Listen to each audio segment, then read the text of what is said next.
Bonjour à tous, c'est Gaëtan de la chaîne Loin de Dépression. Aujourd'hui, on va parler de parentalité, donc du fait d'être parent et hypersensible.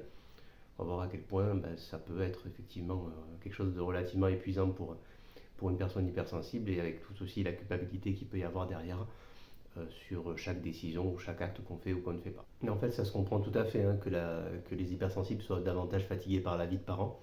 C'est lié aux caractéristiques même de l'hypersensibilité, donc le fait qu'on vive les émotions de façon intense, qu'on ait tendance aussi à être des véritables éponges émotionnelles, c'est-à-dire qu'on reçoive les émotions des autres. Évidemment, les enfants expriment beaucoup d'émotions, etc. Donc forcément, nous, on reçoit tout ça directement, donc ça nous fatigue davantage. Les stimulations, évidemment, avec des enfants, il y a forcément du bruit. Donc si on est sensible au bruit, forcément, ça a forcément un impact sur notre forme physique. Et puis il y a aussi toutes les différentes sollicitations qui sont inhérentes à la vie de famille, le conjoint et la conjointe qui vient vous parler, les enfants qui vous sollicitent, etc. Sans compter, bien sûr, qu'on a aussi les sollicitations d'une vie professionnelle, où on est également sollicité par les collègues, la hiérarchie, etc. Plus les stimulations autres au travail, etc. Ça fait que forcément on finit par être épuisé. Donc cette fatigue-là, en fait, elle est normale et on n'a pas à culpabiliser de ça, pour toutes les raisons que je viens d'évoquer. C'est effectivement une fatigue qui est logique. Voilà, je viens de décrire tous les éléments qui peuvent expliquer qu'on soit fatigué, donc c'est pas étonnant qu'on finisse la journée sur les rotules. Ça paraît du coup logique. Et puis voilà, au-delà de ça, vous voyez bien la fatigue, comme ça peut devenir un cercle vicieux. C'est-à-dire souvent ça a un impact sur la qualité du sommeil. C'est encore plus vrai bien sûr quand les enfants sont en bas âge avec des difficultés pour faire les nuits, etc. Donc ça fait que plus on est fatigué, plus effectivement au niveau émotionnel c'est compliqué, plus on a du mal avec le bruit, avec les stimulations, avec les sollicitations, et plus du coup on a du mal derrière à dormir. Une espèce de cercle vicieux qui se met en route malheureusement pour ça. Donc c'est pour ça que c'est hyper important du coup quand on est parent et qu'on sent qu'on est épuisé, d'arriver à prioriser le fait de retrouver du sommeil. C'est pas toujours possible, mais effectivement c'est souvent là qu'il faut agir en premier pour essayer de retrouver un petit peu la forme. Et puis en tant qu'hypersensible, j'en parle souvent dans les vidéos, on est souvent on a quand même souvent ce besoin que les choses soient parfaites, ce besoin de perfectionnisme. Et bien sûr, ce besoin-là, quand on est perfectionniste, il s'applique évidemment aux enfants. On a encore plus envie du meilleur pour nos enfants, qu'ils se sentent bien, qu'il n'y ait pas de soucis, qu'ils aient la meilleure éducation possible. On a envie d'être le parent parfait, etc. Là aussi, il y a des choses un petit peu à oublier par rapport à ça, parce qu'on ne peut malheureusement pas être parfait, on est tous amenés à faire des erreurs. Donc il faut arriver à lâcher prise par rapport à ce besoin-là, ce besoin de contrôle, ce besoin que tout soit parfait. Malheureusement, on ne pourra pas tout faire parfaitement. La seule chose qu'on pourra faire, c'est essayer de s'améliorer au fur et à mesure.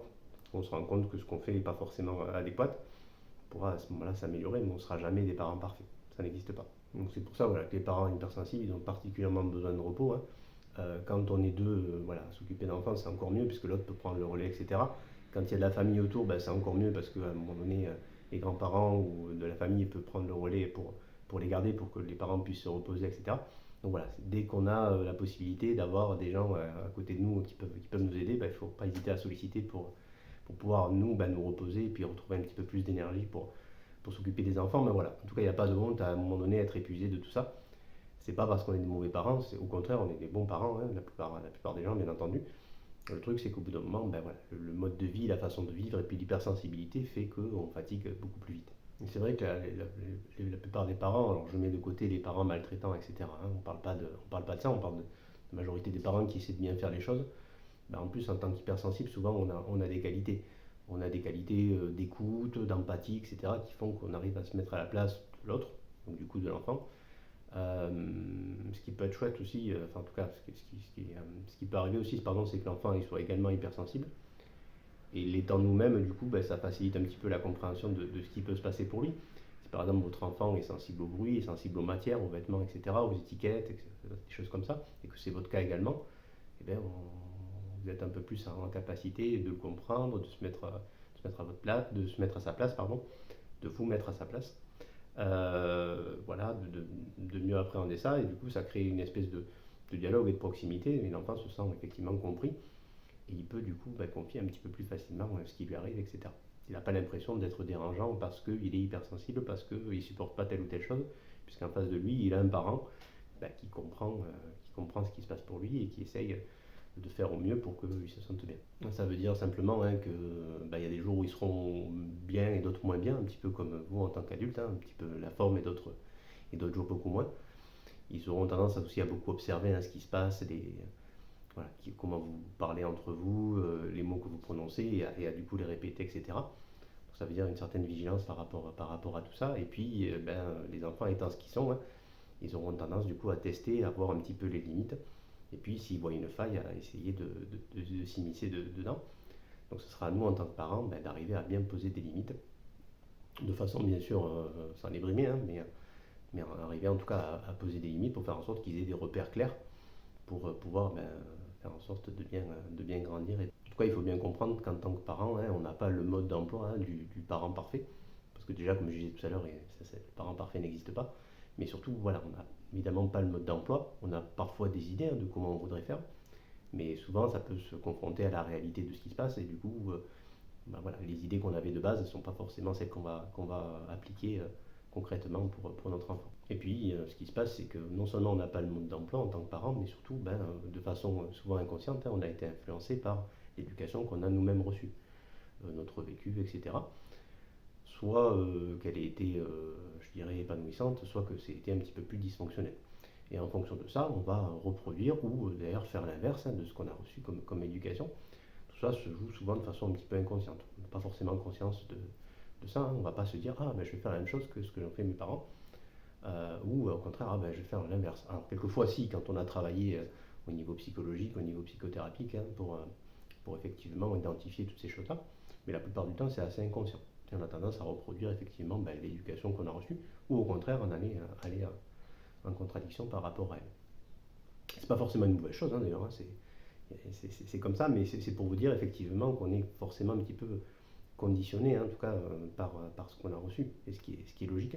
Et nous, à notre tour, on va du coup fournir à notre enfant une éducation, l'élever d'une certaine façon, et lui, à son tour, il va, pour ses enfants, éduquer ses futurs enfants en fonction de ce qu'il a reçu lui également. Donc ça nous rend forcément responsables de l'éducation qu'on fait, de l'éducation qu'on va leur donner, etc. Et ça veut dire aussi que si par exemple on a reçu une éducation qui était totalement, dans une famille qui était totalement dysfonctionnelle, avec des choses, où on n'a pas reçu assez d'affection, où on a reçu même de la violence ou des choses comme ça, ça veut dire que si on arrive, nous, à faire en sorte que notre enfant reçoive une éducation, je dirais, plus normale, bienveillante, etc., ça veut dire qu'on a quand même réussi à casser ce cycle-là d'une éducation qui n'est pas adaptée pour en faire une éducation bienveillante. Donc par rapport à ça, on peut être quand même fier de soi, de ce qu'on a réussi à faire, d'arriver à casser ce cycle-là, et se dire que pour les futurs enfants de votre enfant, du coup, ça sera beaucoup plus normalement bienveillant et il aura des repères beaucoup plus clairs pour du coup ses futurs enfants. Ce qui compte en tant que parent sur le fait d'avoir des enfants, c'est finalement garder cette capacité d'écoute de son enfant, de voir un petit peu ce qu'il a à vous dire. C'est pour ça que c'est important qu'il y ait des espaces de discussion. Souvent, c'est mieux de le faire à l'extérieur, en marchant, etc. Ça permet de dédramatiser plutôt que dans le foyer, sur une table, etc. La parole se libère peut-être plus facilement quand on marche, quand on est en pleine nature, quand on est en vacances, ou pas d'ailleurs. Voilà, dans des lieux un peu plus qui facilitent un petit peu ça. Et le mieux, c'est effectivement d'installer un dialogue avec son enfant, parce que ça permet justement qu'il vous raconte ce qui se passe en lui, ce qu'il vit, ses émotions, ce qui se passe dans sa vie, etc. Donc ça permet aussi d'être au courant de choses importantes, même si après il ne faut pas rêver, les enfants ont parfois du mal aussi à raconter certaines choses, certains événements. Mais quand même, ça permet de créer cet espace de dialogue-là, qui est nécessaire en fait, qui est nécessaire pour comprendre votre enfant, créer du lien avec lui. Et puis au besoin, ça n'empêche pas de poser des limites si vous voyez qu'il y a des choses qui ne conviennent pas. Et poser des limites donc pour lui donner des repères, comme je disais tout à l'heure, et faire en sorte qu'il n'y ait pas de soucis. Et puis ce qui est chouette quand on parvient à créer du lien avec son enfant, c'est que du coup ça marche dans les deux sens. Ils vont aussi s'intéresser, vous, à ce que vous faites, etc. Et vous pouvez leur raconter, effectivement, voilà, alors, sans non plus les charger émotionnellement de tout ce que vous vivez et de tous les problèmes d'adultes, parce que ce n'est pas leur rôle, évidemment. Mais vous pouvez leur dire à un moment donné, et il n'y a pas de honte à ça, vous pouvez leur dire que telle situation, par exemple, dans un contexte pro, vous a agacé. Ça ne va pas forcément eux les peser, ils vont se rendre compte aussi que puisque le parent, le père, la mère raconte un petit peu ce qui lui arrive, ses frustrations, ses émotions, etc., il va prendre conscience que lui aussi il a la place pour pouvoir discuter de tout ça mais échanger, il va se dire, bah voilà, ce que je vis moi, mes parents aussi le vivent, donc ça permet aussi voilà, qu'ils se sentent, je dirais, validés dans le fait de vivre des choses qui sont inconfortables, frustrantes, agaçantes, etc. Et puis il ne faut pas oublier que les enfants, ils fonctionnent par mimétisme, hein. En fait, on a une grosse valeur d'exemple, hein. Pour eux, c'est très très clair. Ce que je disais tout à l'heure, hein, ils observent énormément nos comportements, notre façon de parler, etc. On ne peut pas demander à un enfant de ne pas dire d'insultes et de gros mots si soi-même on dit des gros mots à chaque phrase. On ne sera pas légitime pour ça. L'enfant d'ailleurs nous le fera remarquer, il nous dira mais tu me dis ça alors que t'arrêtes pas de dire des gros mots, etc. Et il aura raison. Pareil pour, je sais pas moi, la lecture. Je prends l'exemple de mon enfant. Ben, mon enfant, il a commencé à lire quand il a vu que moi-même je lisais. Et c'est logique en fait. Je ne peux pas lui dire de lire des bouquins si je suis sans arrêt sur mon téléphone portable. Alors après, bien sûr qu'on est tous pareils et qu'on a ce réflexe, cet objet est tellement rentré dans nos vies que voilà, on a ce réflexe naturel.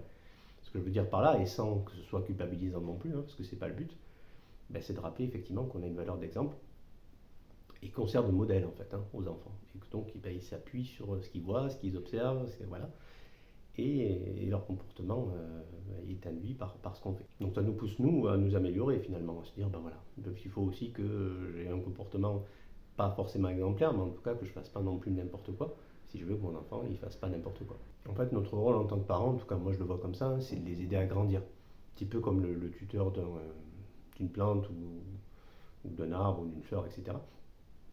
Le but c'est de les aider voilà, à grandir, à s'élever, alors pas forcément à pousser droit, hein, voilà, c'est pas dans ce sens-là tuteur, mais c'est de les aider voilà, à prendre leur développement, à les aider aussi à faire leurs propres expériences. Tout à l'heure, j'ai parlé un petit peu vite, hein, en disant qu'effectivement on était là pour plus ou moins les protéger.